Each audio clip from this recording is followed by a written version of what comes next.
नमस्कार, मैं दिव्या आपका हार्दिक स्वागत करती हूँ कृषि दर्शन कार्यक्रम में। सबसे पहले समस्त देशवासियों को स्वतंत्रता दिवस की हार्दिक बधाई एवं शुभकामनाएं। आज के दिन हम आज़ादी का महोत्सव सेलिब्रेट नहीं कर रहे हैं, बल्कि उस आत्मनिर्भर भारत की भी सपने को साकार करने की बात कर रहे हैं, जहाँ पर हर एक कदम में विकास हो, हर एक कदम में नए अवसर हों और कृषि के क्षेत्र में भी नए इनोवेशन और टेक्नोलॉजी की वजह से बहुत विकास हो रहा है। और आज का हमारा महत्वपूर्ण विषय है मशरूम की खेती में अपार संभावनाएं। और इस महत्वपूर्ण विषय पर महत्वपूर्ण जानकारी देने के लिए आज हमारे साथ स्टूडियो में मौजूद हैं बहुत ही खास एक्सपर्ट सविता जंदैक जी, जो कि प्लांट पैथोलॉजी डिपार्टमेंट में नौणी विश्वविद्यालय में कार्यरत है। मैम, आपका बहुत बहुत स्वागत है। धन्यवाद। मैम, सबसे पहले जैसे आज का हमारा टॉपिक बहुत विशेष है, मशरूम की खेती में अपार संभावनाएं, आपसे जानना चाहेंगी कि मशरूम की खेती होता क्या है और किस तरह से इसमें संभावनाएं नज़र आ रही हैं। जी बिल्कुल। मशरूम एक पौष्टिक, स्वादिष्ट और औषधियों से भरपूर खाद्य पदार्थ है। इसकी अगर हम देखें डिमांड देश और विदेश में बहुत तेज़ी से बढ़ती जा रही है। अगर हम अन्य फसलों के साथ मशरूम की तुलना करें तो मशरूम एक बहुत छोटी जगह पे हम लगा सकते हैं। इसके लिए हमें खेतों की आवश्यकता नहीं होती। ये एक बंद कमरे में लगाई जाती है, तो हम छोटी सी जगह में बहुत सारे मशरूम लगा सकते हैं। और इसके लिए हमें पानी जो चाहिए वो बहुत कम ज़रूरत होती है अगर हम अन्य फसलों के साथ इसकी तुलना करें। और बहुत कम पैसा निवेश करके हम इसकी खेती शुरू कर सकते हैं। और इसमें हम बुज़ुर्ग महिलाएं या बेरोज़गार युवा हो, घर के कोई भी महिलाएं हो, बच्चे हो, इस कार्य को अच्छी तरह से घर में देख सकते हैं। अन्य कार्य के साथ एक आमदनी का स्रोत बन सकता है उनका। जी, जैसे आपने कहा कि इसके लिए समिति जो सीमित है क्षेत्र चाहिए होता है, ज़्यादा आपको एरिया की ज़रूरत भी नहीं पड़ती, जो कि इसका प्लस पॉइंट है। आजकल के टाइम में हम देखते हैं कि कृषि का जो क्षेत्र है बहुत सीमित होता जा रहा है। अगर बात करें हमारे किसान और बागबान भाइयों की, अगर उनको मशरूम की खेती स्टार्ट करनी इनिशियल लेवल से, तो क्या क्या कुछ कर सकते हैं, किस तरह से वो इसको स्टार्ट कर सकते हैं? हाँ, अगर मशरूम की खेती शुरू करनी है तो सबसे पहले ज़रूरत पड़ती है एक स्वच्छ और हवादार कमरे की। जी। उस कमरे में आपको नमी और तापमान को नियंत्रण करना बहुत ज़रूरी है, जो कि मशरूम की खेती के लिए बहुत ही आवश्यक है। उसके बाद दूसरी चीज़ है कि हमें मशरूम का जो बीज है उसे स्पॉन कहते हैं। कि अच्छी गुणवत्ता वाला स्पॉन आप कहाँ से लेते हैं, तो स्पॉन कहाँ से लेंगे वो उसके बाद आता है सबस्ट्रेट की बारी कि जो कौन सा सबस्ट्रेट पे आप लगाएंगे। तो मशरूम की खेती एक कृषि अवशेष पे की जाती है या फिर फॉरेस्ट्री का जो वेस्ट होता है उस पे हम खेती करते हैं, तो इसकी ज़रूरत पड़ती है। और उसके बाद एक अच्छा प्रशिक्षण कहीं से लिया हो, उसी के बाद मशरूम की खेती शुरू करनी चाहिए। जी, आपने बात की प्रशिक्षण की, तो मुझे लगता है कि प्रशिक्षण जैसे आपने भी मेंशन किया कि काफ़ी ज़्यादा इम्पॉर्टेंट रहता है, तो प्रशिक्षण कैसे किसान ले सकते हैं इसमें अगर करना चाहें तो? कई जगहों पे प्रशिक्षण देते हैं, कई सरकारी संस्थाएं, कृषि विश्वविद्यालय। अब अगर हम हिमाचल की बात करें तो हमारा डायरेक्टरेट ऑफ मशरूम सोलन में है, वहाँ पर प्रशिक्षण मिलता है। मतलब हर महीने वहाँ मशरूम पे प्रशिक्षण दिया जाता है। और हमारे नौणी विश्वविद्यालय में भी मशरूम का प्रशिक्षण होता है, पालमपुर विश्वविद्यालय में होता है। और देश में तो हर जगह पे अब तो प्राइवेट लोग भी अपना प्रशिक्षण केंद्र खोले हैं कई लोगों ने, और वहाँ पर वो प्रशिक्षण देते हैं। तो ये दोनों पेड भी होता है और फ्री ऑफ कॉस्ट भी करवाया जाता है। जी, अगर मान लीजिए कोई किसान और बागबान भाई है, प्रशिक्षण नहीं लेते हैं, मान लीजिए मशरूम की खेती में उसको किस तरह से करना है, तो क्या आपको लगता है कि वो सफल हो सकता है, या प्रशिक्षण लेना इज़ वेरी इंपॉर्टेंट? प्रशिक्षण लेंगे तो अधिक गुणवत्ता वाले और अधिक पैदावार होगी मशरूम की, नहीं तो कहीं ना कहीं प्रॉब्लम्स आती रहती है। तो पूछना बीच में पड़ता ही है किसानों को। प्रशिक्षण लेके शुरू करें तो ज़्यादा अच्छा है। तो कई वैसे भी शुरू कर रही है, कईयों ने बिना प्रशिक्षण से, पर प्रशिक्षण वाले लेके करें तो ज़्यादा बेहतर रहेगा। जी, अगर बात करते हैं मशरूम की, तो मशरूम सिर्फ और सिर्फ स्वाद का स्रोत नहीं होता है, उसमें बहुत सारी मेडिसिनल वैल्यूज़ भी रहती हैं। तो उसके बारे में जानना चाहेंगे, क्या कुछ रहता है मशरूम में जो बाकी सब्जियों से या फिर बाकी वेजेस से उन्हें अलग बनाता है? जी, मशरूम में बहुत सारे औषधीय गुण हैं। अब तो लोगों का रुझान ज़्यादा मशरूम की तरफ ही आ रहा है। जी। मशरूम में एंटी कैंसरस कंपोनेंट्स पाए जाते हैं, एंटी बैक्टीरियल है, एंटी वायरल कंपोनेंट्स है, एंटी HIV कंपोनेंट्स है। मशरूम हमारे कोलेस्ट्रॉल को कम करता है, एंटी डायबिटिक है कि ये डायबिटीज़ पेशेंट के लिए बहुत अच्छा है क्योंकि इसमें शुगर 0% पाई जाती जी, है। जी। और मशरूम, अब कई औषधीय मशरूम है जो कि अब लोग, जैसे कैंसर ट्रीटमेंट होता है तो कैंसर ट्रीटमेंट में लोगों को कीमोथेरेपी करते हैं, तो जी, जी। कीमोथेरेपी के जो हार्मफुल इफ़ेक्ट्स है उस दौरान ये औषधीय मशरूम लोगों को दिए जाते हैं ताकि कि उनका इम्यून सिस्टम बूस्टअप हो। तो इसमें भरपूर औषधीय गुण है। मशरूम में विटामिन डी भी है जो अधिकतर लोगों को नहीं पता है। हम विटामिन डी या तो धूप से लेते हैं या फिर हमें टैबलेट्स या सैशे लेने पड़ते हैं। जी, तो जी। मशरूम एक ऐसा सब्जी या आहार कह सकते हैं जिसमें विटामिन डी भी है। मशरूम को काटने के बाद आप थोड़ी देर तक इसको धूप में रख दीजिए तो इसमें विटामिन डी कंटेंट बढ़ जाता है और इससे हमें विटामिन डी भी मिलता है। जी, बहुत ज़्यादा फ़ायदे हैं और मशरूम की खेती जैसे आपने कहा बहुत सरल भी है और फ़ायदे अनेक हैं, इसीलिए पिछले कुछ वर्षों से काफ़ी ज़्यादा पॉपुलर हो रही है। आपसे ये जानना चाहेंगे कि किस तरह से इसका ग्राफ बढ़ता जा रहा है, किस तरह से हमारे जो किसान हैं इसके प्रति आ रहे हैं कि मशरूम की खेती करनी है, क्या क्या भविष्य है इसका? आजकल लोग जैसे कि बहुत ही अपनी हेल्थ के लिए कॉन्शियस है, तो लोगों में ज़्यादा रुझान आ रहा है कि लोग नॉन वेज फूड छोड़ के शाकाहारी भोजन की तरफ आ रहे हैं। जी, जी। और अगर शाकाहारी भोजन खा रहे हैं तो फिर वो प्रोटीन्स भी शाकाहारी लेंगे। पर लोगों को चाहिए कि प्रोटीन्स, जैसे नॉन वेज फूड में प्रोटीन होते हैं वो ज़्यादा अच्छी क्वालिटी के होते हैं, अच्छी तरह से डाइजेस्टेबल होते हैं। तो मशरूम एक ऐसा खाद्य आधार कह सकते हैं आप कि जिसमें बिल्कुल वैसे ही प्रोटीन आपको मिलते हैं जैसे आपको मांसाहारी भोजन में मिलते हैं। उसकी क्वालिटी उतनी ही अच्छी मिलेगी, उसकी डाइजेस्टेबिलिटी उतनी ही अच्छी है। तो लोग ज़्यादा इसकी तरफ, मशरूम की तरफ आ रहे हैं क्योंकि ये एक शाकाहारी भोजन है और लोगों में अब अवेयरनेस आ गई है औषधीय गुणों के लिए भी। और उसकी सारे औषधीय गुण भी लोगों को पता है, तो वो अब औषधीय मशरूम की तरफ भी आ रहे हैं और इसलिए वो मशरूम में ज़्यादा रुचि रखते हैं। जी बिल्कुल। देखिए, जब भी हम कोई काम करते हैं वैसे तो कृषि जोखिम भरा रहता है हमेशा, क्योंकि पूरा तो वेदर पे डिपेंड करता है और मशरूम का भी थोड़ा अपना एक अलग सेटअप रहता है। तो आपसे जानना चाहेंगे कि मशरूम की खेती में आमतौर पर किसानों को किस तरह की चुनौतियों का सामना करना पड़ता है? देखो, मशरूम की खेती में बहुत सारी चुनौतियाँ आती है। अगर अन्य खेती के साथ तुलना करें तो कई चुनौतियां नहीं भी आती है।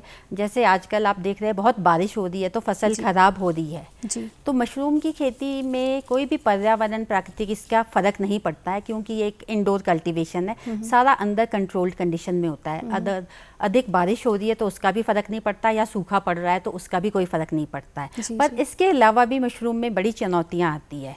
मशरूम में साफ़ सफाई का आपको बहुत ध्यान रखना पड़ता है। अगर आप बिल्कुल थोड़े भी चूक करते हैं तो इसमें रोग और बीमारियां बड़ी जल्दी आ जाती है।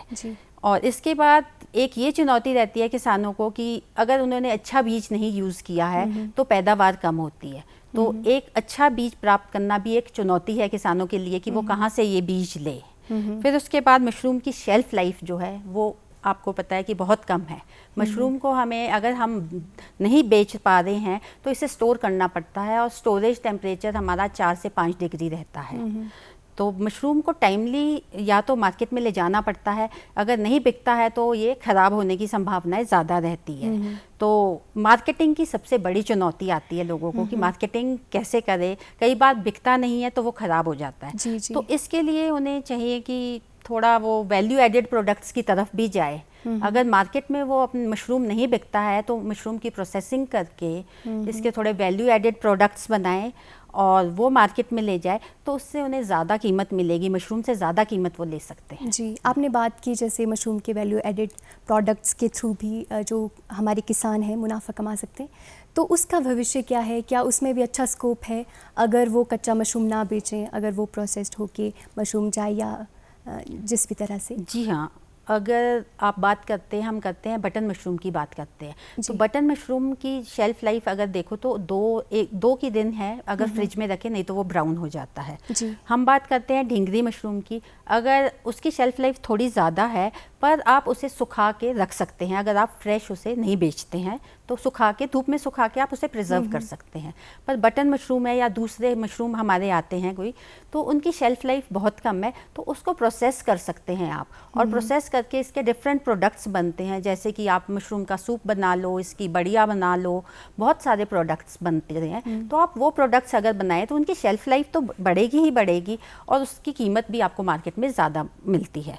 तो इसका स्कोप बहुत अच्छा है, इससे आमदनी ज़्यादा अच्छी हो सकती है। जी, देखिए अगर बात करते हैं मशरूम की खेती की, तो कहीं ना कहीं मशरूम की खेती पर्यावरण के लिए काफ़ी ज़्यादा अच्छी साबित हो रही है। जब आजकल की जाती है इको फ्रेंडली, जिस तरह से हमें जो फार्मिंग हो और इसी पर ही ज़्यादा ध्यान दिया जाता है, तो मशरूम की खेती किस तरह से पर्यावरण को फ़ायदा देती है, उससे पर्यावरण कभी भी हार्मफुल स्थिति में नहीं आता है। जी बिल्कुल सही कह रहे हैं आप कि मशरूम से कभी भी पर्यावरण प्रदूषित नहीं होगा, रादर ठीक ही रहता है।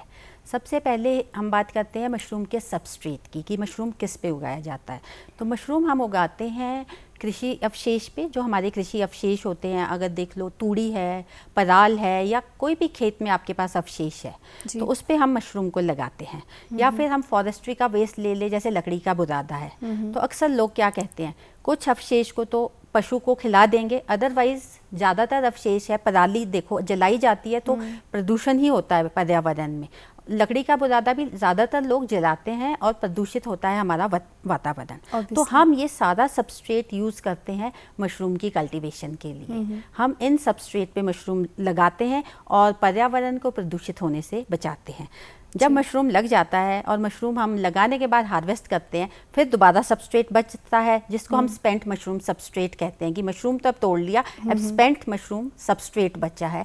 अब इसको अगर हम इसको फेंकते हैं फिर दोबारा प्रदूषण होगा, पर ये हम एक जैविक खाद की तरह यूज़ करते हैं खेतों में। हम इसे फेंकते नहीं हैं, इसे एक जैविक खाद की तरह खेतों में यूज़ किया जाता है। तो इससे पर्यावरण को कोई हार्म नहीं होता है। जी, देखिए जैसे आपका अनुभव काफ़ी लंबे वर्षों का रहा है इस क्षेत्र में, आपसे जानना चाहूँगी जो किसान हमारे हैं जो मशरूम की खेती करते आए, आपने क्या देखा कि सबसे बड़ी गलती क्या करते वो मशरूम की खेती करते हुए? कई बार क्वालिटी अच्छी नहीं आती है, उचित दाम भी हमारे किसानों को नहीं मिल पाते, वो क्या एक कमी रहती है? देखो, सबसे पहले ज़्यादा ये रहता है कि मशरूम में लोग साफ़ सफाई का थोड़ा ध्यान कम दे पाते हैं। उन्हें लगता है कि जैसे खेतों में फसलों में काम कर रहे हैं तो उसी तरह आप मशरूम में भी काम करें। तो इस वजह से मशरूम की फसल ख़राब होने के चांसेस रहते हैं, बहुत ज़्यादा बीमारियां आ जाती है। मशरूम की देखभाल तो एक छोटे बच्चे की तरह करनी होती है, इसमें साफ़ सफाई का बहुत ज़्यादा ध्यान रखना पड़ता है, नहीं तो इसमें बहुत सारी बीमारियाँ आ जाती है। फिर मशरूम को सेल करने के लिए ज़्यादातर लोगों को मार्केटिंग नहीं मिलती है कि कहाँ ये सेल करे इस मशरूम को, तो उन्हें नहीं पता चलता है और इनका प्रोडक्ट सेल नहीं होता है, तो इससे बहुत ज़्यादा नुकसान उठाने पड़ते हैं। तो लोगों को चाहिए कि जब वो मशरूम उगा रहे हैं उससे पहले थोड़ी मार्केटिंग सर्च कर ले, बाज़ार में जाके कहीं भी बेचने की पहले बात मार्केटिंग की प्रॉब्लम सॉल्व कर ले। आजकल ऑनलाइन भी सेल हो जाते हैं बहुत सारे, तो ऑनलाइन प्लेटफॉर्म भी देख सकते हैं कि कहाँ मशरूम बेचना है, क्योंकि सबसे ज़्यादा प्रॉब्लम मार्केटिंग की आती है और वहाँ पर लोगों को लॉस होता है। जी, जैसे आपने पहले भी मेंशन किया, अभी भी मेंशन किया कि सबसे ज़्यादा मशरूम की खेती में चुनौतीपूर्ण है मार्केटिंग। मशरूम की लाइफ बहुत छोटी है और बहुत जल्दी ख़राब होने वाला प्रोडक्ट है, तो ऐसे में आपको क्या लगता है भविष्य में क्या इसका सॉल्यूशन निकलेगा? ताकि क्योंकि इस वजह से भी किसान कहीं ना कहीं स्टेप बैक ले लेते हैं कि शायद ये उतना अच्छा ना जाए बिकॉज ऑफ मार्केटिंग, तो मार्केट की वजह से। तो इसमें आप क्या देखते हैं आने वाले टाइम में किस तरह से इसमें जो है इसका सॉल्यूशन निकाला जाएगा? जी, इसमें देखो, वैसे तो शेल्फ़ लाइफ हर एक मशरूम की अलग अलग होती है। जी, अगर हम बटन मशरूम की देखें, इसकी शेल्फ़ लाइफ बहुत कम है। हम ढेंगरी मशरूम को देखते हैं तो इसकी शेल्फ़ लाइफ थोड़ी ज़्यादा है। फिर अगर हम इनकी तरफ आते हैं कि जो हमारे औषधीय मशरूम हैं, जैसे कि देशी मशरूम है, शिताके मशरूम है और दूसरे कॉर्डिसेप्स है, इनकी शेल्फ लाइफ बहुत ज़्यादा है, मतलब ये 2-2 हफ्ते तक भी रह लेते हैं, तो इनकी शेल्फ लाइफ ज़्यादा है। और हम वैल्यू एडेड प्रोडक्ट्स की बात अभी हमने करी ही है, इससे भी हम इसकी शेल्फ लाइफ बढ़ा रहे हैं अगर हम प्रोडक्ट्स बनाते हैं। और आगे रिसर्च तो हो ही रही है कि इस पे काम चलेगा, क्योंकि बाहर के देशों के मुकाबले अभी हमारे जो इंडिया में हैं वो थोड़े कम है हमारी खेती, और इतनी टेक्नोलॉजी हमारे पास नहीं है। तो अगर हम अंतर्राष्ट्रीय स्तर पे देखें तो हमारे पास विकास की अभी बहुत चुनौतियां हैं और उस पे काम चल रहा है इसकी शेल्फ लाइफ बढ़ाने के लिए। जी देखिए, रिसर्च तो होनी चाहिए और होती भी रहती है साइंस के फील्ड में। आपसे जानना चाहूँगी, अगर बात करें इंडिया की, तो भारत में सबसे ज़्यादा लोकप्रिय जो मशरूम की खेती, मशरूम किस तरह के उगाए जाते हैं? आपसे जानना चाहूँगी। भारत में सबसे ज़्यादा लोकप्रिय बटन मशरूम है, शायद सभी लोग उसी को जानते हैं और मार्केट में वही मिलती है। जी जी। और बाकी जो मशरूम है उसके बारे में लोगों को बहुत कम पता है। तो बटन मशरूम सबसे ज़्यादा लोकप्रिय है। उसके बाद दूसरे नंबर पे आती है हमारी ढींगरी मशरूम, जिसको हम ऑयस्टर मशरूम भी कहते हैं। तो ये हर जगह पे लगाई जा रही है, गर्म इलाकों पे भी लगाई जाती है और ठंडे इलाकों में भी लगाई जा रही है। इसके बाद आती है एक दुधिया मशरूम, जिसको हम मिल्की मशरूम कहते हैं। वो उन जगहों पे लगाई जा रही है जहाँ तापमान 30 डिग्री से ऊपर रहता है। और एक पुआली मशरूम आती है, पैडी स्ट्रॉ मशरूम के नाम से आती है, वो भी उसी जहाँ पर तापमान थोड़ा ज़्यादा रहता है उन एरियाज़ में लगाई जाती है, ज़्यादातर कोस्टल एरियाज़ में ये लगाई जाती है। तो ये 4 मशरूम्स है जो भारत में लोकप्रिय है और लोगों को बहुत पता है इनके बारे में। और अब ज़्यादा लोगों के बारे में अवेयरनेस हो गई है मेडिसिनल मशरूम्स की। तो लोग ऋषि मशरूम, शिटाके मशरूम है और कॉर्डिसेप्स की खेती भी कर रहे हैं। तो इसके साथ ये भी आजकल खेती में है। जी, ये तो बात होगी हमारे पूरे भारत की। अगर बात करें हिमाचल की, तो हिमाचल की जिस तरह की ज्योग्राफी है, मिट्टी है, उस तरह से आप क्या बताना चाहेंगे हमारे किसान भाइयों को कि किस तरह के मशरूम हिमाचल की ज़मीन के लिए सही रहेंगे कि रिज़ल्ट पूरी तरह से उनको मिले? जी, जैसा वातावरण हम देखते हैं इसके हिमाचल में, तो हिमाचल में बहुत स्कोप है, बहुत सारे मशरूम लगा सकते हैं। बटन मशरूम हम पूरे साल भर लगा सकते हैं अगर कंट्रोल्ड कंडीशंस है हमारे पास, टेम्परेचर, ह्यूमिडिटी कंट्रोल्ड कंडीशंस है तो पूरे साल भर लगा सकते हैं। अगर नहीं भी है, आम किसान अपने कमरों में लगाना चाहता है तो वो 2 से 3 फसल आराम से बटन मशरूम की 2 से 3 फसल ले सकता है, वो लगा सकते हैं। और उसके बाद जब टेम्परेचर बहुत हाई हो जाता है तो उस वक्त वो शिटाके नहीं, ढींगरी मशरूम की खेती के लिए जा सकते हैं कि ढींगरी मशरूम की खेती भी कर सकते हैं। जी जी। और साथ में शिटाके मशरूम की खेती भी साथ साथ बटन मशरूम के साथ ही होएगी। जब तापमान थोड़ा कम होता है तो फिर शिटाके और बटन मशरूम लगा सकते हैं और पूरे साल भर हिमाचल में किसान मशरूम लगा सकते हैं। जी, बहुत अच्छा विकल्प है, यानी कि हर एक किसान ट्राई कर सकता है मशरूम की खेती करना। आपसे जानना चाहूँगी, मशरूम में क्या कीड़े लगने की संभावना रहती है? अगर रहती है तो कैसे इसका सॉल्यूशन निकाला जाता है? जी हाँ, मशरूम में कीड़े क्या बीमारियां लग जाती हैं, कीड़ों का भी अटैक होता है, पर ये तभी है अगर आप साफ़ सफाई का ध्यान नहीं रखते हैं मशरूम उगाते वक्त कमरे में। और दूसरा है जो आप सबस्ट्रेट यूज़ कर रहे हैं वो किस तरह से आपने वो प्रॉपर स्टरलाइज किया है कि नहीं किया है, उसके बाद आपने कहाँ से बीज लिया है। अगर बीज भी अच्छी क्वालिटी का नहीं है तो इन सभी कारणों से मशरूम में बीमारियां भी आ सकती है और आप जो बोल रहे हैं कीट भी आ सकते हैं। जी, अगर बात करें लैब की, तो लैब का वर्क कितना हेल्प करता है किसानों को मशरूम की फील्ड में कार्य करने के लिए? देखो, मशरूम में जो हमारा बीज बनाने का तरीका रहता है ये टोटली साइंटिफिक तरीका है, बिल्कुल। तो इसीलिए हम कहते हैं कि मशरूम लगाने के लिए भी प्रशिक्षण लेना बहुत ज़रूरी है। ये वहाँ पर आके वो सीख सकते हैं कि कितना साइंटिफिक है। किसानों के लिए मशरूम का बीज बनाना आसान नहीं रहता है जब तक वो प्रशिक्षण ना ले, क्योंकि ये टोटली साइंटिफिक रहता है। उसके बाद आती है मशरूम की खेती की बारी। तो मशरूम की खेती भी थोड़ा बहुत साइंटिफिक है, पर वो प्रशिक्षण नहीं लेते, कहीं से वीडियो देख के शुरू करते हैं तो कर सकते हैं, पर बीज बनाने में अगर वो ऐसा काम करते हैं तो फिर थोड़े लॉसेस के चांसेस ज़्यादा रहते हैं। जी, देखिए हमने बहुत सारी बातें कर ली। अब जानते हैं, क्योंकि मशरूम की खेती हमारी अर्थव्यवस्था को सुदृढ़ भी बना रहा है पिछले कुछ वर्षों से। आपसे जानना चाहेंगे कैसे हमारे किसानों और ग्रामीण अर्थव्यवस्था को हेल्प करता है बूस्ट करने के लिए? जी, इससे अर्थव्यवस्था अच्छी हो सकती है किसानों की। जैसे मैंने पहले भी कहा कि मशरूम की खेती एक बंद कमरे में की जाती है और बहुत सीमित सी जगह में की जाती है। आप एक छोटे से कमरे में रैक्स लगा के वर्टिकल फार्मिंग में लेके एक कमरे में बहुत सारे मशरूम लगा सकते हैं। जैसा कि आप अन्य फसलों के साथ ऐसा नहीं कर सकते कि इतनी फसल नहीं ले सकते हैं आप। तो अगर हम बात करते हैं, हर एक मशरूम की साइकिल अलग अलग होती है। मशरूम की साइकिल 15 से 45 दिन की रहती है। तो बटन मशरूम की एक पूरी साइकिल 90 दिन की है। 90 दिन में वो साइकिल ख़त्म होगा और 90 दिन के बाद आप एक और दूसरी साइकिल बटन मशरूम की ले सकते हैं। तो अगर हम देखें तो साल में हम 4 बार बटन मशरूम लगा सकते हैं। ऐसा हम दूसरी फसल के साथ नहीं ले सकते हैं कि हम 4-4 बार एक ही खेत में वो फसल लगाएं। और अगर हम ढींगरी की बात करते हैं, ढींगरी मशरूम, तो वो उसकी फसल रहती है 30 से 45 दिन। उसके बाद आप दोबारा ढींगरी लगा सकते हैं। तो आप ये देखिए कि एक साल में आप कितनी ज़्यादा फसल ले सकते हैं और कितने पैसे कमा सकते हैं। और अगर आप ऑफ सीज़न लगा रहे हैं, बटन मशरूम जैसे गर्मियों में कम होते हैं, ऑफ सीज़न लगाते हैं, आप कंट्रोल्ड कंजेशन में लगा रहे हैं मशरूम को, तो आपको पैसे अन्य सब्जियों के मुकाबले मशरूम की कीमत वैसे ही अधिक रहती है। अगर ऑफ सीज़न सेल करते हैं तो और भी ज़्यादा कीमत मिलेगी किसानों को। और वैल्यू एडेड प्रोडक्ट्स पे जाएंगे तो फिर उससे ज़्यादा और कीमत मिलेगी इनको। तो इससे अच्छा कमा सकते हैं। जी बिल्कुल, कमाई तो है।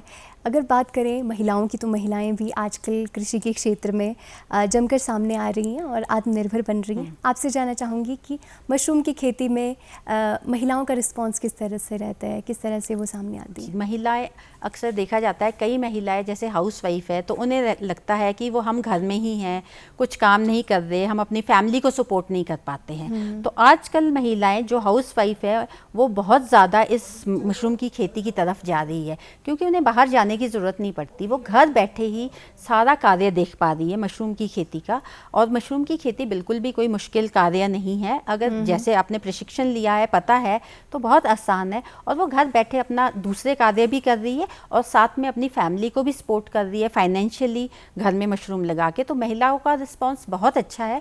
आजकल जो हाउसवाइफ्स हैं, मैक्सिमम महिलाएं मशरूम की खेती की तरफ जा रही है। जी, अगर बात करें जैसे प्रशिक्षण की, तो क्या टाइम पीरियड रहता है, कितने महीने का रहता है, कितने हफ्ते का रहता है जो मशरूम का प्रशिक्षण होता है? देखो, मशरूम का प्रशिक्षण कई जगह 3 दिन रखते हैं, 5 दिन, 7 दिन। और जैसे हमारे डायरेक्टरेट ऑफ मशरूम है, यहाँ पर 20 दिन का भी होता है, 15-20 दिन का प्रशिक्षण भी मिलता है।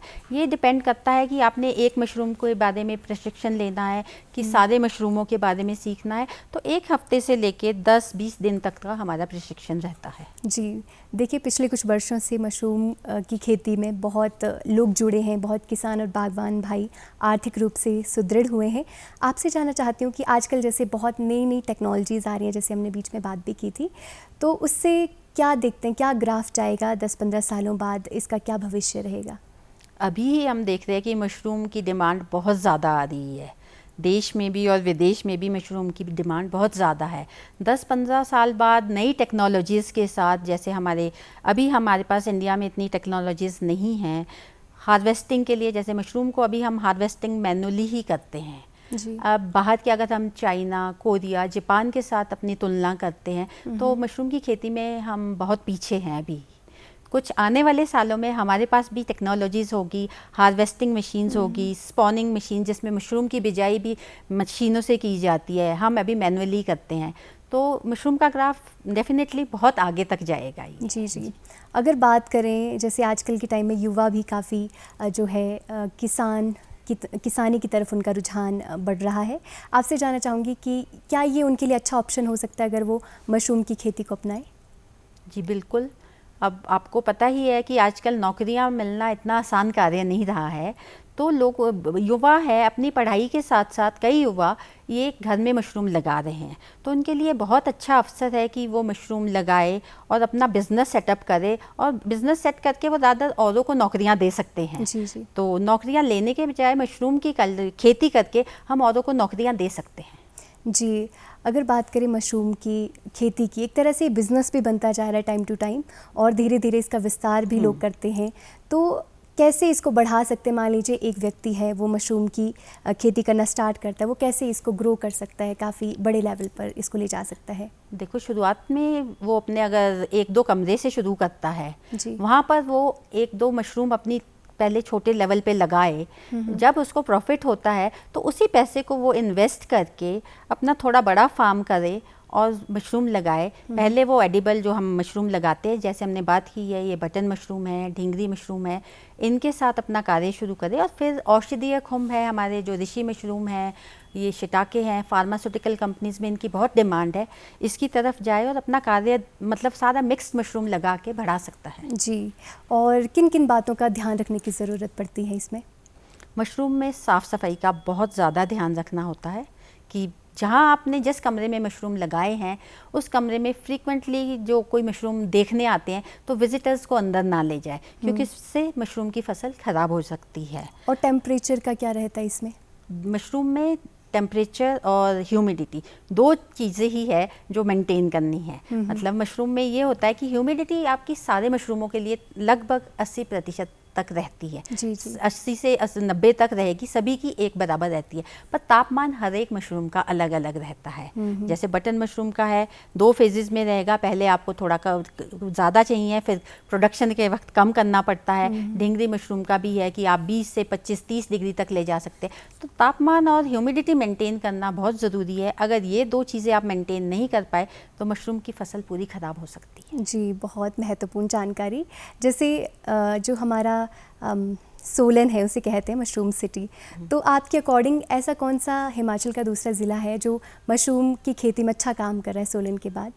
सोलन के बाद कांगड़ा में बहुत अच्छा काम हो रहा है, सिरमौर में भी काम कर रहे हैं, मंडी में भी काम हो रहा है, पर सोलन के बाद शायद कांगड़ा और सिरमौर ज़िला है जो बहुत अच्छा कार्य कर रहे हैं। शिमला में मुझे नहीं लगता है कि मशरूम पे ज़्यादा काम हो रहा है। जी जी, बहुत महत्वपूर्ण जानकारी मैम। आज आपसे मशरूम की खेती और कैसे इस खेती को स्टार्ट कर सकते हैं, किस तरह से मुनाफा कमा सकते हैं, बहुत कुछ आपने आज हमारे किसान भाइयों से शेयर किया। आपका बहुत बहुत धन्यवाद। धन्यवाद। दर्शकों, आज उम्मीद करते हैं आपको बहुत कुछ जानने और समझने को मिला हुआ मशरूम खेती के विषय में। और इसी के साथ ही बताना चाहूँगी, हमारा DD हिमाचल के नाम से फेसबुक और इंस्टाग्राम पर पेज है, आप ज़रूर हमारी वीडियोस को शेयर करें और देखें। इसी के साथ ही आज के एपिसोड में बस इतना ही। मैं हूँ आपके साथ दिव्या। नमस्कार।